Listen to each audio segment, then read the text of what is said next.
How to set up fingerprint for Singpass. Hello everybody, welcome to the channel. In this video, I'm going to guide you on how you can set up your fingerprint for Singpass. So without any further ado or delay, let's get started with today's video.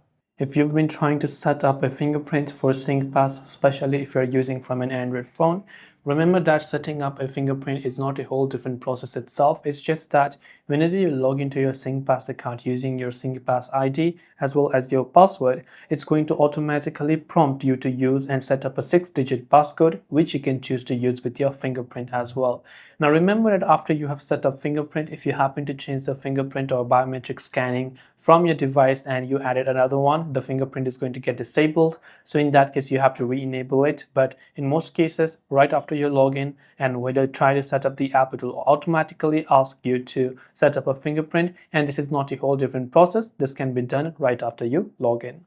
I hope the video helped you. If you have any questions, do feel free to leave them down below. Thanks for watching till the very end and see you soon in the next video.